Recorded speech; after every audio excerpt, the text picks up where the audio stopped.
poniendo a grabar, antes de que continúe, disculpa. El tema de la energía es más particular porque depende si es qué parte del mercado analicemos, si generación, si distribución, o transporte, ¿no? Por ahí hay mercados que vamos a ver lo que son los horizontales y los verticales, donde vamos a ver esta diferencia mientras vayamos desarrollando la materia. Por eso, por ahí el de la energía no lo uso tanto como ejemplo, porque como que es más complejo todo ese mercado.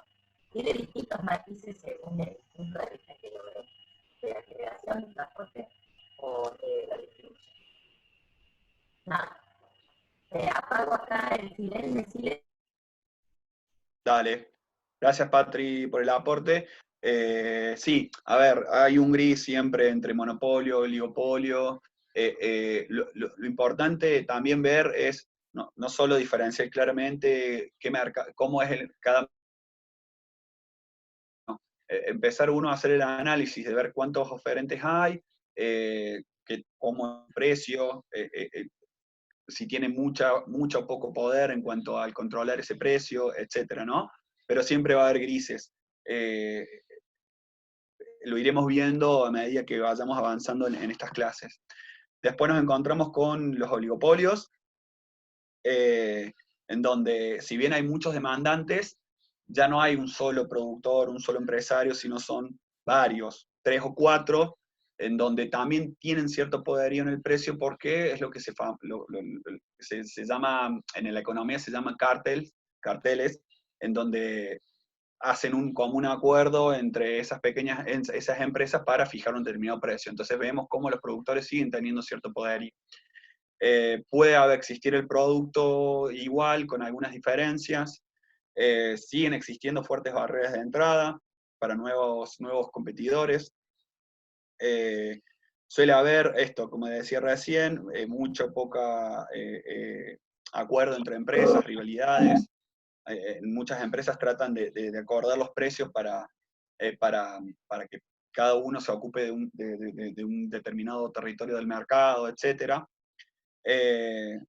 Las empresas siguen teniendo poder en fijar el precio, y bueno, se dan en sectores en donde se necesita mucha inversión. Cuando hay ciertos tipos de productos o servicios que la inversión o el costo fijo es tan enorme que no podemos ofrecer ese servicio con muchos productores, porque sería inviable para cada uno, porque si cada uno se va a ocupar de una pequeña porción del mercado, no tendrían la capacidad para generar tanto ingreso para poder soportar, para poder hacer frente a los costos fijos o las grandes inversiones que suceden bueno, en la producción de este bien, ¿no? Telefonía móvil, ese es el que iba a decir. Es un claro ejemplo de los oligopolios, donde son 3, cada vez se van sumando un poco más, o también por internet. Hoy por hoy, ahora Claro se está sumando a esta competencia. Pero bueno, si ven, por ejemplo, en este último tiempo, Fibertel está haciendo una jugada muy complicada a Claro, y ven que Claro por ejemplo, aquí en Córdoba se está sumando barrio por barrio. Por una cuestión legal o no sé cómo es, que Fibertel está poniendo trabas para poder instalarse en los nuevos barrios. Bueno, acá hay un claro ejemplo en donde existe una fuerte barrera de entrada a nuevos competidores. Pasa que, claro, también es una empresa multinacional que también tiene respaldo, pero sucede esto, ¿no? En donde es muy difícil que haya competencia, y eso haga bajar el precio en beneficio a los consumidores, a sus clientes. Finalmente tenemos la competencia monopolística, muchos oferentes, muchos demandantes, pero el producto es diferenciado. Acá juega un papel predominante el marketing. Podemos encontrar muchos casos en donde no existen ningún tipo de barrera ni de entrada y salida, hay una fuerte competencia, hay una cierta influencia en los precios, pero el componente que se agrega acá es esto, ¿no? El marketing, la publicidad. Coca-Cola, por decir algún ejemplo, no hace marketing a lo loco por gusto, porque sabe que para mantenerse en el mercado y mantener su precio diferenciado, tiene que invertir muchísimo en marketing. Bueno, esto es un claro ejemplo también. Después tenés restaurantes o librerías en donde pueden influenciar a lo mejor en el precio, pueden tener un precio más alto, pero te estoy ofreciendo algo mejor, una mejor comida, un mejor plato, una mejor atención. Bueno, acá hay un sinfín de ejemplos, es uno de los mercados en donde más se puede visualizar. A ver.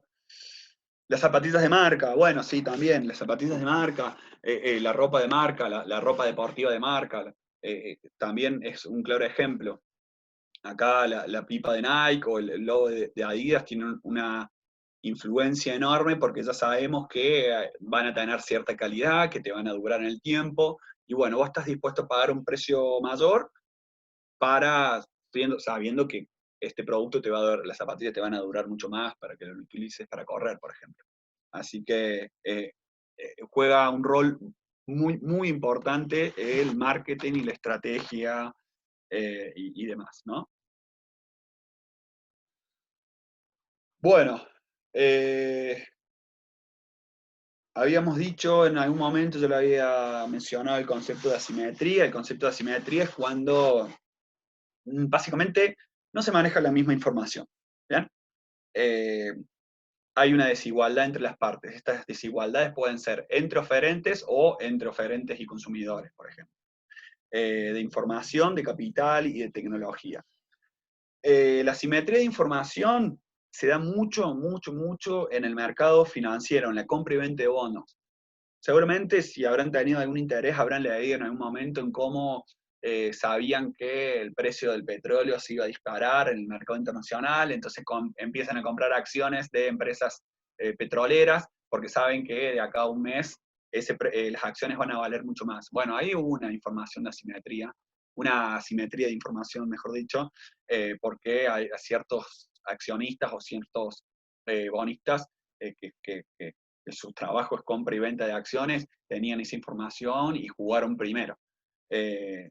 De capital y de tecnología, bueno, también se da muchas veces en donde hay una empresa que desarrolla un nuevo tipo de tecnología y que no la pueden utilizar otros empresarios u otros productores. Ahí también empiezan a jugar en las cuestiones de la propiedad intelectual, el registro de marcas, etcétera, en donde es cuando se van generando ciertas asimetrías, ¿no? Y finalmente, dentro de este concepto, siempre estamos hablando de las cuestiones de fallas de mercado, ¿no? Dentro del concepto de fallas de mercado encontramos externalidades. Externalidades son efectos no buscados. Generalmente se da mucho en las empresas que son productoras. Son efectos que no son buscados, que se dan por por el propio circuito económico, se genera un efecto que puede ser positivo o negativo a una determinada comunidad. Bueno, a ver, un claro ejemplo, hay una fábrica que produce alguna determinada Coca-Cola, generalmente necesitan eliminar sus desperdicios en algún río o algo. Bueno, o algún otro tipo de empresa que necesita el río para eliminar sus desperdicios, eso hace que contaminen el río, lo cual es un efecto negativo para esa comunidad, para esa ciudad, y que no lo tiene internalizado como costo. O sea, la empresa contamina el río, pero no lo incluye como un costo más a su empresa. Ahí es cuando, bueno, puede llegar a intervenir la cuestión jurídica, en donde le obliguen estoy diciendo cualquier cosa, no sé si es cierto, pero que utilicen algún tipo de máquina o insumo para descontaminar ese río. Eso implica un mayor costo para el productor o para la empresa. Te agrego Sí, algo sobre las externalidades. Las positivas son aquellas que hacen, por ejemplo, uno va a hacer una planta y hace una ruta, o consigue que venga un transporte de colectivo para que puedan venir los operarios, se extiende una red de transporte. Eso es una externalidad positiva porque no se buscaba, pero eso le va a favorecer a toda la comunidad. Las negativas son las que más vemos generalmente porque es la contaminación, como el ejemplo es muy claro y muy bueno, porque ahí viene la intervención del Estado. Las externalidades siempre aparece el Estado. Y en la contaminación más. Nosotros podemos generar, hay una responsabilidad del generador que responde, decimos, de la cuna a la tumba, con lo cual, desde que genera un residuo, respondo hasta el final, hasta su disposición final, y si en este proceso utilizo una chimenea que genera un daño al vecino, o a la comunidad, tiene la obligación de resarcir. Entonces ahí entran aspectos jurídicos más fuertes. Vamos a ver un poco eso cuando veamos impacto ambiental. Cuando veamos el proyecto de inversión, vamos a hacer un pequeño raconto de la cuestión ambiental y ahí vamos a ver qué es lo que podemos hacer, porque, como bien dijo Juan recién, hay que internalizar los costos. Los economistas hablan de internalizar externalidades. Nada más. Bueno, más claro, falla de mercado. Y bueno, una forma que tiene los gobiernos o el Estado de intervenir en el mercado es a través del control de precios. Acá, bueno, no me acuerdo quién había hecho la pregunta acerca de precios cuidados. Acá sí nos encontramos, en este ejemplo se podía aplicar en lo que es precio cuidado, que ya todos los conocemos. Acá vemos dos gráficos, en donde se establecen precios máximos, ¿bien? O sea, tenemos una curva de oferta y de demanda típica, y nos encontramos en este precio de equilibrio, pero bueno, por X causa, precio del vaso del helado. Bueno, por X causa, el gobierno decide poner cierto tope a ese precio.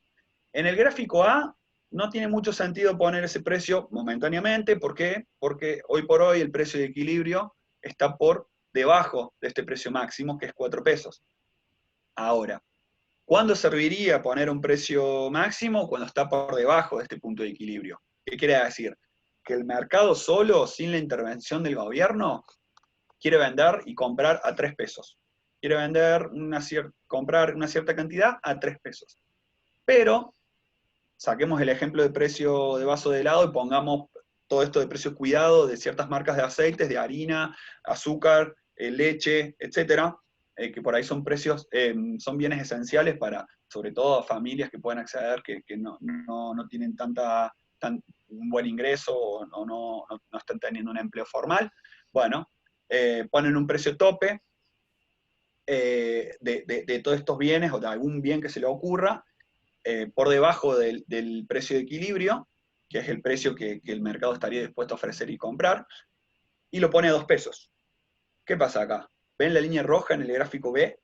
¿Ven cómo a ese precio el oferente va a querer producir 75 unidades? Y a ese precio la demanda va a querer comprar a ese precio 125 unidades. ¿Ok? Entonces es lo que se produce una escasez. ¿Por qué?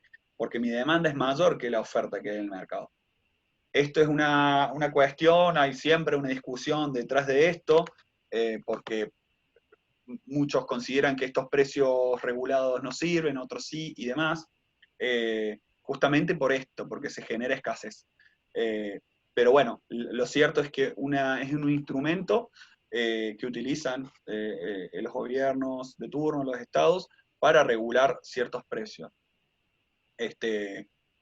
El precio de la tarifa del agua, de la tarifa de luz, de la tarifa del gas, todas esas tarifas están regulados por alguna entidad, ya sea provincial o nacional, y determinan ese precio.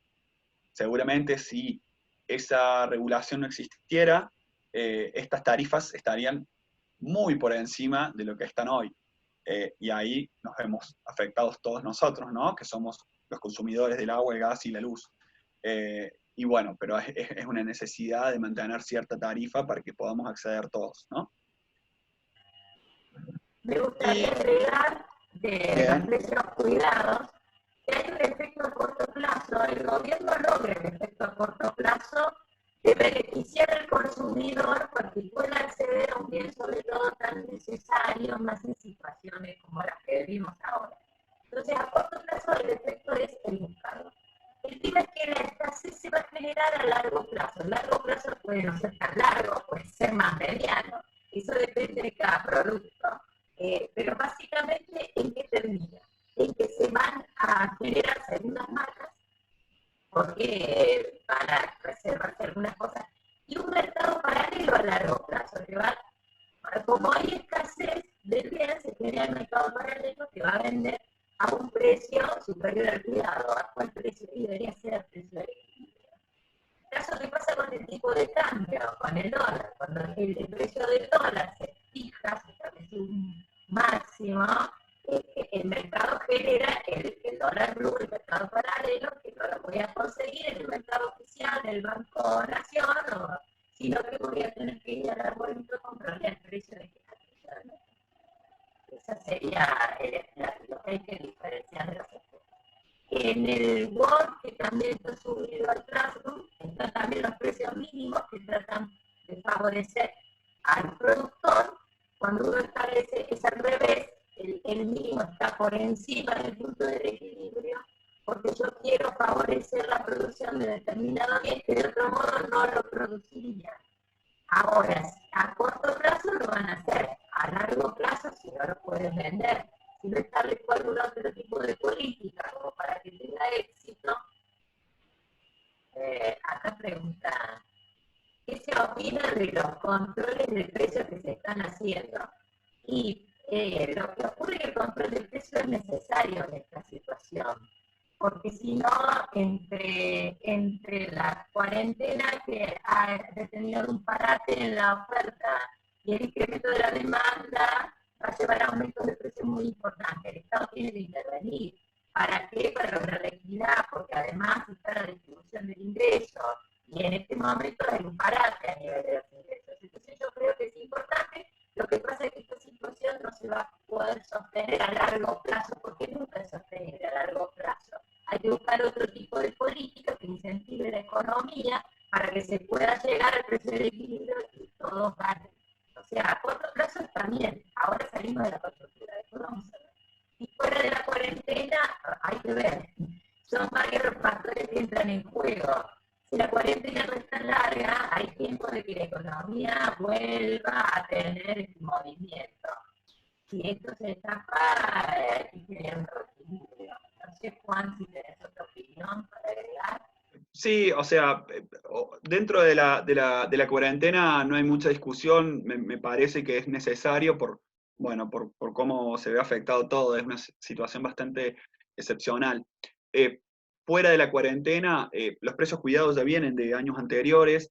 A ver, es un instrumento, una herramienta importante si nos encontramos en una situación por ahí inflacionaria, en donde existe mucha pobreza, por ejemplo, porque como dijimos recién, el mercado lo que genera es eficiencia, pero no genera buena distribución, no apunta a distribuir equitativamente los ingresos. Entonces, por ahí, como decía Patricia, sirve en instrumentos como en corto plazo.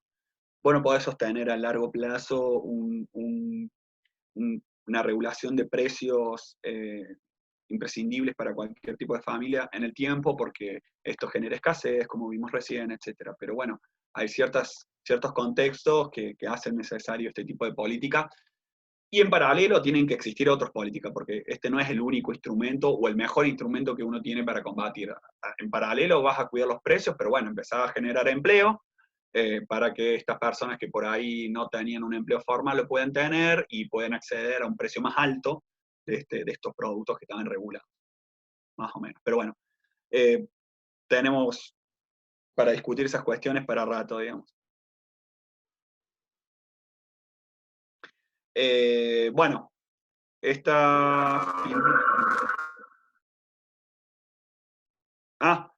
bueno, esta filmina ya está. Patri, ¿te parece que muestre un poco acerca de las fases de mercado Word que me habías mencionado, o ese ya se lo dejamos para que lo vean? Lo vamos a dejar para la próxima clase, porque esta ya se nos está acabando el tiempo y es como largo. Estaría bueno que lo lean ellos. Ahí van a ver más profundizado todo lo que son la parte de las fallas, ¿no? Lo podemos presentar brevemente al inicio, y la próxima clase la vamos a hacer más tipo práctica para ir cerrando todos estos temas. Si tienen alguna duda, vayan viendo y lo plantean. Si tienen alguna otra duda que les vamos a subir las grabaciones como siempre. Y si no, a ver, dudas.